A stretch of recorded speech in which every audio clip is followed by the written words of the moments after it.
Hello and welcome. My name is Tara, and in this video, I'm going to be talking about healing and transforming the body, transforming the subconscious, and transforming the belief system. Now, I have been sharing a lot of content around this lately because I do feel that it's such an important time and moment in our life, especially to be addressing this. But I understand that healing may not be comfortable for a lot of people, or it might be confusing as far as what it means and can we really heal ourselves? Can we really go into our body? What does going into the subconscious mean? And how can we really heal ourselves from our past? But this is the work that I do, and it is very real, and it's probably the most real work that I've ever explored in my life that has created impactful change in my life and many others. So that's why I'm so passionate about it. But I also want to break it down because it is, I feel, a very powerful ability that we can all go into, that we can all work with. But I feel that it's going to take some time to gain the understanding and gain the trust that this is the source. This is the direction that we need to go into to understand ourselves, to understand our past, to come to terms with things, and to open up for more, to open up for a more expansive lifestyle. But if we've been living in a certain way or mode our whole life, we won't understand this, and we won't sometimes even be able to get a sense that things need to change. If we live with chronic pain, if we live with chronic issues, we get used to it. And then we feel that, well, this is just the way it is, so I'm going to live with it and get medicated or have to keep going to the hospital or have continual issues over and over and over again. But again, sometimes when we get used to it and when it's in our subconscious, it just becomes a normal thing in our life. But that's not the way to live. And we can live without it. We really can. We all should. We all deserve to live without it. Now, we have lived under, and I say this so many times, we have lived under oppression, suppression, repression, control for years. And I truthfully feel that the energy that we've been living under has suppressed ourselves, has suppressed our immune system, has limited ourselves, and has eaten away at our soul. And truthfully, this is the cause of a lot of the issues that we have been embedding in ourselves and then ends up turning into sicknesses and turning into illnesses. And then we get medicated without really taking a step back and going within because we just don't know, because we've been living under so much control for so long, for so many years, that now it's time to stop. Now it's time to just take a break and a pause and to go within and to trust ourselves, to trust yourself. To go into the past, to take a little bit of a pause in life maybe and just explore and be open-minded to some of this exploration. Because when you go into the root, then you get to make the change. Now for myself, it took 2 years for me to completely turn around myself and now my life. And I was sick, I was very unwell, I had major depression, I had all sorts of things, anxiety, all sorts of things. But it wasn't necessarily just the health issues that I was dealing with. It was also my ego, it was also my emotions, it was also my energy levels, and it's all connected. So if you think of these energies that we have taken on our whole life, mostly from childhood, from other situations, I'll keep it simple for simplicity purposes, but think of it mostly as childhood or growing up as a young child and then into a young adult. You end up taking on belief systems and situations that have been maybe very difficult in your life. Then you hold on to it subconsciously in your body. And think of them as little balls of energy that are sitting in your body, just residing in the subconscious, stored in the body, held in because we don't know how to process emotions. We don't know how to work through our thought processes. So we hold it in. And then it gets triggered by situations that we go through in our life. Then it turns into illnesses. It turns into stress. It turns into anger. It turns into frustration. It turns into guilt or shame or whatever this is. And then we get sick or we react in the outside world. We turn into resentment. We get angry at people. We attract relationships. We get stuck in perpetual cycles over and over and over again. Now, if you don't do this work and go through the releasing, then you very well could be stuck in perpetual cycles. You can keep attracting wrong relationships or toxic relationships. You could also keep living with chronic pain or living under limitations and living under really hard energy that is limiting your ability to live freely and fully in the life you might feel drawn towards or you might desire. Now, I had a comment come up on one of my social media channels where someone caught one of my content pieces where I was talking about traumas, about healing from traumas and resolving past wounds. And there was stress and pressure around wanting immediate results. I don't want it to take 2 years. I don't want it to take years. I want this to happen right away. But the thing is, if you want to lose 10 pounds, if you want to go to the gym and get healthy, then you're going to have to put the work in and put the effort into it. And it might take 5 months. It might take a couple months. It might take a year. But why don't we look at our inner health that way? Why don't we look at ourselves that way, of the change that we need to create within ourselves? Because when we change ourselves from our inside, then everything else changes. Otherwise, we're just going to live the same way for the rest of our lives. But we look at, I need a job. I need a job. I want to make money. I want to lose weight fast. So let me get the pills and let me get that job just as a Band-Aid fix. I have been doing this my entire life. I went from job to job to job to job, miserable, miserable, miserable. At first, when I got a new opportunity, I was excited, but then it turned out to be the same thing over and over and over again. I was going loss after loss after loss. At the beginning, it sounded great. There was a lot of opportunity. There was all the big talk. There was all this stuff. And then you peel back the layers and it was just the same thing over and over and over again that I was experiencing, that I was attracting in my life. But we invest into the wrong things. We invest into work to work to work, or we might invest into our health, but maybe losing weight or getting fit or investing in clothes and looking good. But it's all on the outside. It's all superficial. We need to go in deeper. We need to go and start at the root cause, because once we start there and once we look at that, once we address it, then everything in our outer world changes. Then we can have peace, then we can heal, then we can transform, and then we can create the life we want from the inside out. Now, I'm going to break down a podcast that I recently published into some of the difficulties that we have experienced and that we hold onto within our system, within our body, that eventually turns into chronic pains and illnesses, but it also does determine how we interact and react with the world. It affects our energy, it affects our moods, it brings on depression, anxiety, stress, and then it also attracts situations in our life or detracts where we might isolate ourselves. So I'm going to go into these different examples. I'm going to break down the common experiences or difficulties that we embed within ourselves and that affect the way that we live. And when you go through resolving these and letting them go, I feel it's a process of dissolving the ego. Not only dissolving the ego, but we dissolve our barriers, we dissolve our limitations. It's not only about healing the body, it's about so much more. It's about changing our energy. It's about letting go of energy that has been limiting us, that has been getting in the way or preventing us from living the life that we might desire or that we want, that we feel drawn towards, but we might not know how it exactly feels like. So again, as myself, I was caught in these perpetual cycles with career, even moving. I move probably every 1 or 2 years. I've been a gypsy because this place wasn't good, so I moved to the next place, hoping that that place was better. That place wasn't good, so I moved to the other place.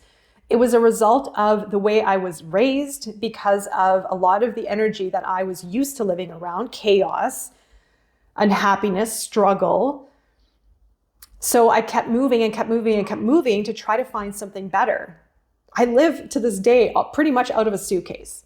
That is what I've been used to my whole life. I've been on the move, trying to find something better, but it was all outside. It wasn't fixing here first. Now I get to create the world I want, the home that I want, the place that I want, the life I want, by stopping, pausing, going within, and then going back out ready. If we don't do this work, we're going to just keep staying in these cycles and living this out for the rest of our lives. So I'm going to break down the experiences that get stored as beliefs and energy within our body. First, we have criticism. Now, these experiences come from many things that we've gone through in our life, mostly from childhood. So a lot of these things I have experienced. Not only have I experienced from the outside world, but I also have projected onto other people and in the outer world, because that is how I was raised and that is how I was taught. Therefore, that is how I acted in some forms as well. Criticism is the first. So have you been criticized? Why are you doing this wrong? That's not right. What's wrong with you? I can't believe you're doing that. Criticism also turns into judgment, also can turn into perfectionism. Being really hard on people, seeing the world as imperfect, wanting to tell people that they should do this, you should do this, you're doing that wrong. Seeing the wrong in situations rather than being at peace with whatever it is. and maybe offering assistance and being supportive rather than critical. So it could be you've lived under critical environment or being critical in return. But criticism leads to hardening of the body, maybe arthritis, for example. The other one is anger. Now, when we have anger in our body, and I'm going to speak from experience, about 3 to 4 years ago, I was working with a couple people that they were really bad, awful people. And I'm just calling it as it is. I could say even worse things, but I'm going to keep it light for the sake of this video.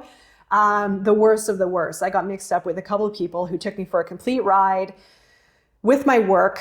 I ended up investing into them. And anyway, long story short, it was someone I thought I was a friend with, is someone I thought I could trust, was not the case. And it left me very, very angry. And my anger actually created a rash in my body.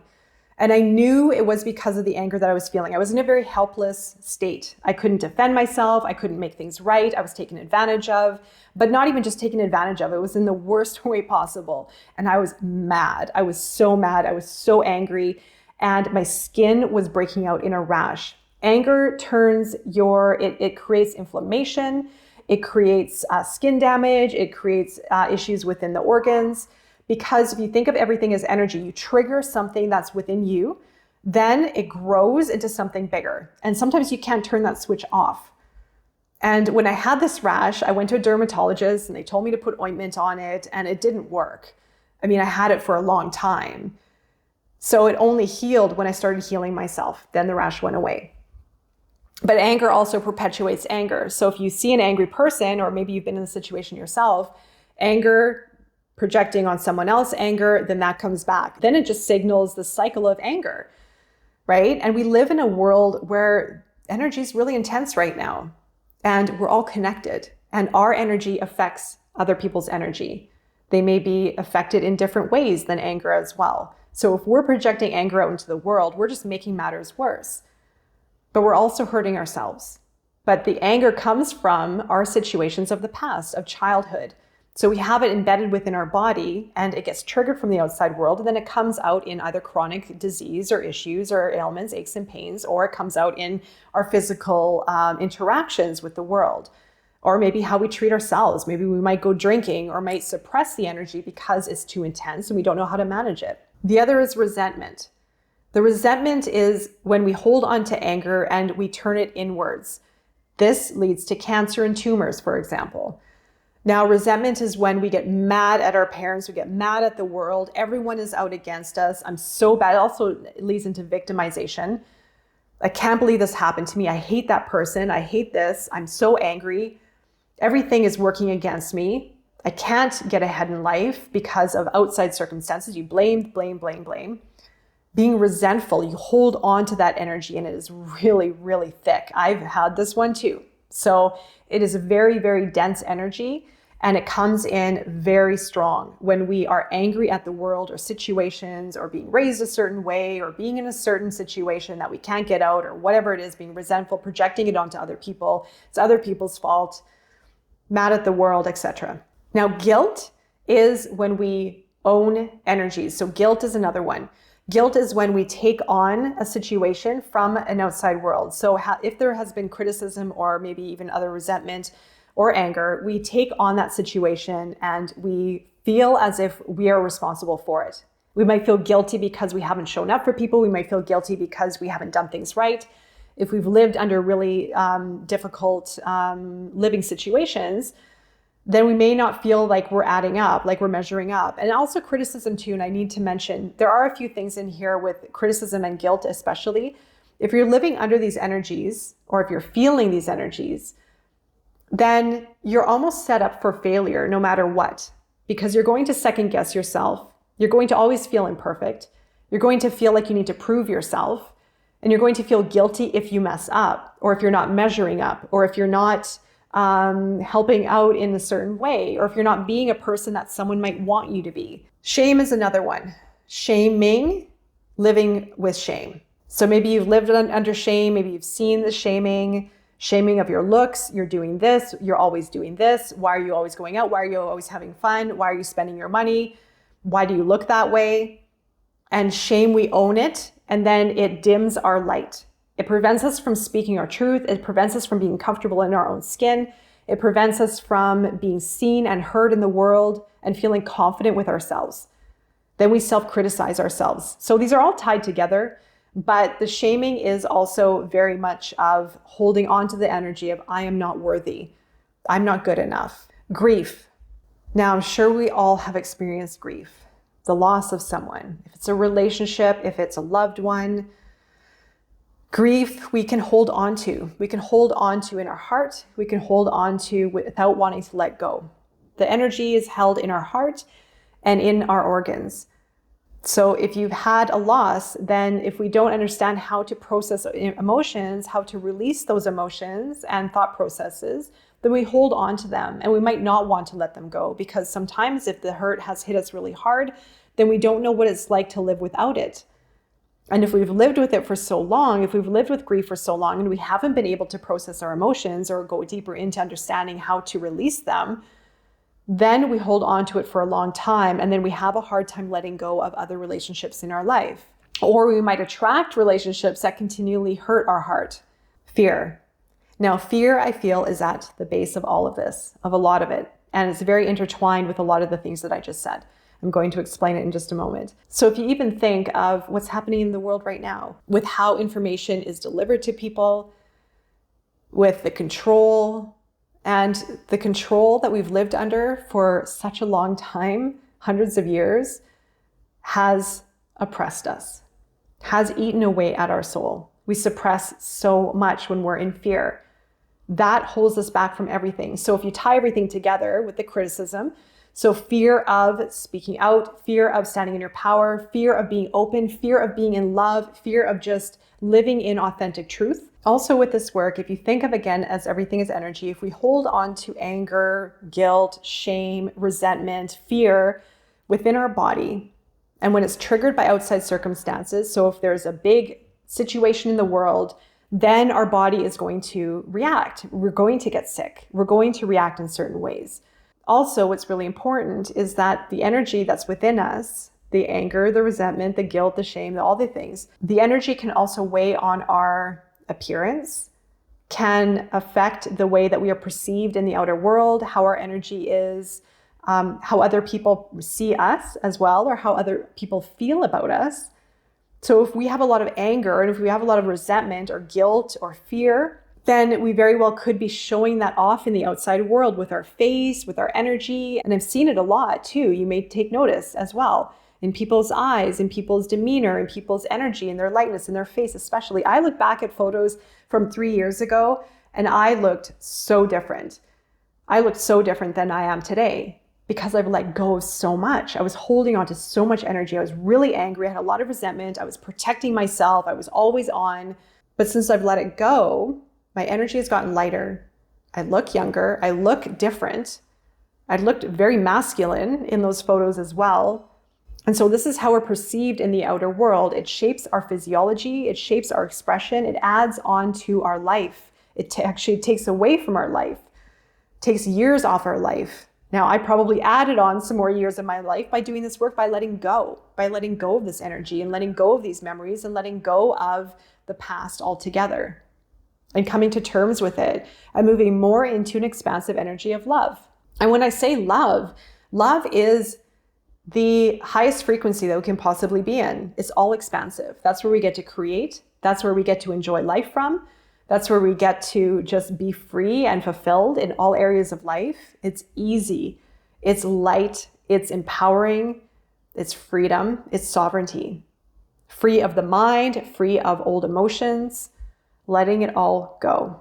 So I do hope that offers a little bit more information, again, around our belief system, our body, the energy that we store within. I do recommend listening to the podcast that I just released. I will be leaving a link below for you to check it out.